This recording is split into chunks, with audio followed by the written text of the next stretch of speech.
اگر آپ ان کا اعتماد جیت لیں تو آپ انٹیلیجنس حاصل کر سکتے ہیں، بغاوت کو روک سکتے ہیں اور ایک پائیدار امن کی بنیاد رکھ سکتے ہیں۔ یہ مداخلت کا ایک بہت ہی جدید نظریہ ہے۔ یہ تو کمال کی بات ہے، یعنی فوج صرف لڑنے نہیں بلکہ دل جیتنے بھی جا رہی ہے۔ لیکن یہاں ایک عملی سوال میرے ذہن میں آ رہا ہے۔ جی؟ یہ سارے یونٹس تو مختلف ممالک سے آئیں گے، ان کی زبانیں الگ، ان کی ٹریننگ الگ، کام کرنے کے طریقے الگ۔ کیا صرف ان کو اکٹھا کر لینا کافی ہوگا؟ اصل چیلنج تو ان کو ایک ٹیم بنانا ہوگا، ہے نا؟ یقیناً، اور یہ ایک بڑا چیلنج ہے۔ کتاب اس پر بہت تفصیل سے تو بات نہیں کرتی، لیکن اس کا اشارہ یہی ہے کہ ایسی فوج کی کامیابی کے لیے مسلسل مشترکہ فوجی مشقوں کی ضرورت ہوگی۔ یعنی ایک ساتھ ٹریننگ کی؟ جی، اسٹینڈرڈ آپریٹنگ پروسیجرز بنانے ہوں گے، ایک متحدہ کمانڈ اور کنٹرول کا نظام بنانا ہوگا۔ یہ نہیں ہو سکتا کہ بحران کے وقت آپ پہلی بار ایک دوسرے سے مل رہے ہوں۔ نیٹو کی کامیابی کی ایک بڑی وجہ یہی ہے کہ وہ کئی دہائیوں سے ایک ساتھ مشقیں کرتے آ رہے ہیں۔ اچھا۔ انہیں ایک دوسرے کے کام کرنے کا طریقہ معلوم ہے۔ اس مسلم نیٹو کے تصور کو حقیقت بننے کے لیے بھی اسی طرح کی گہری اور طویل مدتی فوجی انضمام کی ضرورت ہوگی، جو شاید اس کی تشکیل سے بھی بڑا چیلنج ہو۔ ٹھیک ہے، تو فرض کرتے ہیں کہ یہ فورس تیار ہے، ساخت بھی بن گئی، مشترکہ ٹریننگ بھی ہو گئی۔ اب سب سے بڑا سوال لاجسٹکس کا۔ یہ فورس ہزاروں میل دور صرف 24 گھنٹے میں پہنچے گی کیسے؟ یہ ملین ڈالر سوال ہے۔ بالکل، نقل و حمل تو کسی بھی فوجی آپریشن کی ریڑھ کی ہڈی ہوتی ہے۔ کتاب اس مسئلے کے 3 حل بتاتی ہے۔ پہلا اور سب سے تیز حل ہے اسٹریٹجک ایئر لفٹ۔ اس کا مطلب ہے بڑے بڑے ٹرانسپورٹ طیارے استعمال کرنا، جیسے C-130 یا C-17۔ یہ ایک ہی وقت میں سینکڑوں فوجی اور ٹنوں سامان لے جا سکتے ہیں۔ جی یہ تو فوری رد عمل کے لیے ضروری ہے۔ جی۔ دوسرا طریقہ ہے بحری نقل و حمل، یعنی بحری جہاز۔ یہ ظاہر سست ہے، لیکن ٹینکوں، توپ خانے، مطلب بھاری سامان کے لیے اس کے علاوہ کوئی چارہ نہیں۔ اور تیسرا طریقہ، جو رفتار کے لیے سب سے اہم ہے، وہ ہے پہلے سے موجود ساز و سامان کا استعمال۔ اس کا نظریہ بہت دلچسپ ہے۔ ہاں، یہ بہت ہوشیارانہ حکمت عملی ہے۔ اسے پری پوزیشن سٹاک کہتے ہیں۔ اس کی کوئی مثال دے سکتی ہیں؟ بالکل، یہ بالکل ایسا ہی ہے جیسے ایک فائر فائٹر شہر کے مختلف حصوں میں پانی کے ٹینک پہلے سے بھر کر رکھ دے۔ جب آگ لگتی ہے تو اسے پانی لینے واپس مرکزی اسٹیشن نہیں جانا پڑتا۔ وہ سیدھا قریب ترین ٹینک استعمال کرتا ہے۔ صحیح، اس سے وقت بچتا ہے، اور اس طرح کے آپریشن میں وقت ہی تو سب کچھ ہے۔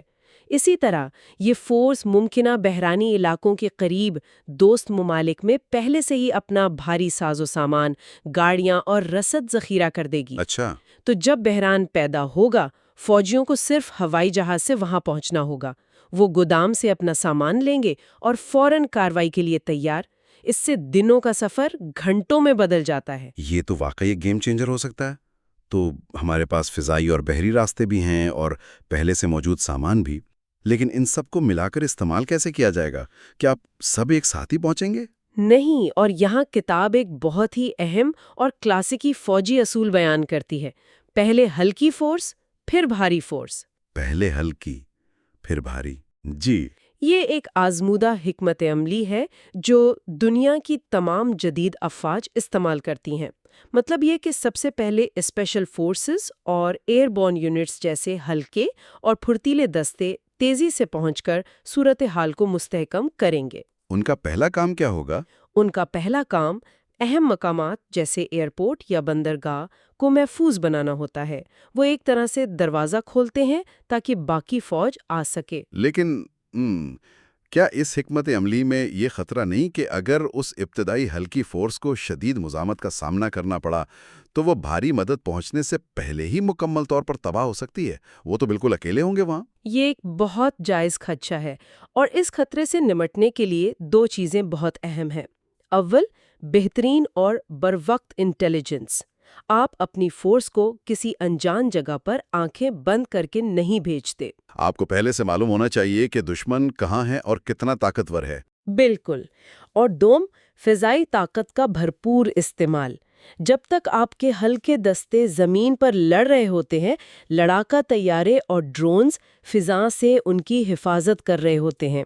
وہ دشمن کو سر اٹھانے کا موقع نہیں دیتے۔ اچھا، یعنی ایئر کوڈ دیتے ہیں۔ جی، جب ایئرپورٹ اور بندرگاہ محفوظ ہو جاتے ہیں تب بھاری دستے یعنی ٹینک اور توپ خانہ محفوظ طریقے سے وہاں اترتے ہیں۔ یہ حکمت عملی اس بات کو یقینی بناتی ہے کہ آپ کم سے کم وقت میں زمین پر اثر انداز ہوں اور پھر اپنی طاقت کو بتدریج اور محفوظ طریقے سے بڑھاتے جائیں۔ تو اگر ہم ان تمام باتوں کو جوڑ کر دیکھیں تو جناب ظہیر احمد میر کی کتاب میں پیش کردہ یہ ریپڈ ڈپلائمنٹ فورس ایک ایسی فوجی قوت کا خاکہ ہے جس کی اصل طاقت اس کی تعداد میں نہیں، نہ ہی بھاری ہتھیاروں میں، جی، بلکہ اس کی 3 چیزوں میں ہے۔ اول اس کی رفتار، دوم اس کا قانونی جواز، اور سوم بحران سے نمٹنے کے لیے بنائی گئی اس کی جامع ساخت۔ بالکل، کتاب کے یہ حصے ہمیں اس فورس کے آپریشنل پہلوؤں کی ایک بہت واضح تصویر دیتے ہیں، یعنی یہ کیسے کام کرے گی، اس کی ساخت، اس کی لاجسٹکس، اس کی حکمت عملی، سب کچھ بہت تفصیل سے بیان کیا گیا ہے۔ لیکن یہ سب کچھ ایک بہت بڑے اور شاید سب سے اہم سوال کو جنم دیتا ہے۔ اور وہ سوال کیا ہے؟ وہ سوال یہ ہے کہ وہ کون سے سیاسی اور قانونی میکانزمز ہوں گے جو متعدد خود مختار ممالک کو صرف 24 گھنٹوں کے اندر ایسی تعیناتی کی اجازت دینے پر متفق کر سکیں گے۔ یہ ایک بہت ہی اہم نقطہ ہے۔ فوج تو شاید تیار ہو جائے، لیکن کیا حکومتیں بھی اتنی جلدی تیار ہوں گی؟ یہی تو اصل سوال ہے۔ ایک فوج ٹیکنیکی طور پر 48 یا 72 گھنٹوں میں تیار ہو سکتی ہے، لیکن کیا درجنوں ممالک کی پارلیمنٹ، ان کی حکومتیں، ان کی سیاسی قیادت، کیا وہ بھی اتنی ہی تیزی سے ایک مشترکہ فیصلے پر پہنچ کر سیاسی رضامندی دے سکتی ہے؟ ہر ملک کے اپنے قومی مفادات ہوتے ہیں۔ بالکل، اپنی داخلی سیاست ہوتی ہے۔ کسی ایک ملک میں فوج بھیجنے کا فیصلہ کرنے میں ہفتے لگ جاتے ہیں، تو کئی ممالک کا ایک ساتھ 24 گھنٹوں میں متفق ہونا یہ تقریباً ناممکن لگتا ہے۔ تو کتاب ہمیں آپریشنل کیسے بتاتی ہے؟ جی، لیکن سب سے بڑا سوال یعنی سیاسی کیوں اور کون فیصلہ کرے گا، وہ ابھی باقی ہے۔ یہ اس پورے تصور کی سب سے کمزور کڑی بھی ہو سکتی ہے اور سب سے بڑا چیلنج بھی۔ یہ ایک ایسا نقطہ ہے جو خالص فوجی لاجسٹکس سے کئی زیادہ پیچیدہ ہے، اور اس کا تعلق بین الاقوامی سفارتکاری، قانون اور سب سے بڑھ کر سیاسی ارادے سے ہے۔ السلام علیکم۔ آج ہم ظہیر احمد میر کی کتاب دی نیوکلیئر امبریلا کے ایک بہت ہی آپ کہہ لیں کہ جرأت مندانہ خیال پر بات کر رہے ہیں۔ جی یہ خیال ہے ایک ریپڈ ڈپلائمنٹ فورس کا۔ جی بنیادی طور پر یہ ایک مسلم نیٹو کا تصور ہے، لیکن یہ کسی روایتی فوجی اتحاد جیسا بالکل نہیں۔ بالکل نہیں۔ یہ ایک ایسی طاقت ہے جو بحران کا انتظار نہیں کرتی، بلکہ اسے پیدا ہونے سے پہلے ہی روکنے کے لیے تیار کھڑی ہے۔ اب خیال تو یہ بہت زبردست ہے، لیکن سوال یہ ہے کہ یہ کام کیسے کرے گی؟ اس کے اصول کیا ہوں گے؟ آپ نے بالکل صحیح سوال اٹھایا ہے، کیونکہ دیکھیں کوئی بھی بڑا نظریہ، اس کی کامیابی اس کی عملی تفصیلات پر منحصر ہوتی ہے۔ یہ کتاب صرف ایک فلسفہ نہیں دے رہی، بلکہ ایک مکمل فریم ورک پیش کر رہی ہے۔ ایک خاکہ۔ جی، ایک خاکہ، اور اس کا مقصد جنگ لڑنا نہیں، بلکہ بحرانوں کو تیزی سے حل کر کے انسانی جانوں کو بچانا ہے۔ تو آج کی ہماری گفتگو اسی فریم ورک کے عملی پہلوؤں پر مرکوز ہوگی۔ ٹھیک ہے، تو آئیے پھر اس کی بنیاد سے ہی شروع کرتے ہیں۔ کوئی بھی طاقتور فورس، خاص طور پر اتنی ساری قوموں پر مشتمل فورس، اگر اصولوں کے بغیر کام کرے تو وہ تو ایک بے قابو ہجوم بن جائے گی۔ تو کتاب میں اس کی اخلاقی اور قانونی بنیاد کیا رکھی گئی ہے؟ یہ بہت اہم نقطہ ہے، اور کتاب اس پر بہت زور دیتی ہے۔ اس فورس کی ہر کارروائی کو 4 بنیادی اصولوں کے دائرے میں رہنا ہوگا۔ پہلا اور شاید سب سے انقلابی اصول ہے پیشگی منظور شدہ قواعد۔ پیشگی منظور شدہ قواعد؟ جی، یعنی رولز آف انگیجمنٹ جو ہیں جی، وہ پہلے سے طے شدہ ہوں گے۔ اچھا، تو اس کا مطلب یہ ہوا کہ بحران کے وقت منظوریوں کے لیے وہ جو ایک لمبا چوڑا پروسیس ہوتا ہے، جی، بیوروکریسی، سیاسی بحث، وہ سب نہیں ہوگا جیسے ہم اکثر اقوام متحدہ کے مشنز میں دیکھتے ہیں۔ آپ نے بالکل صحیح پکڑا۔ رفتار ہی تو آپ کہہ سکتے ہیں کہ اس پورے تصور کی روح ہے۔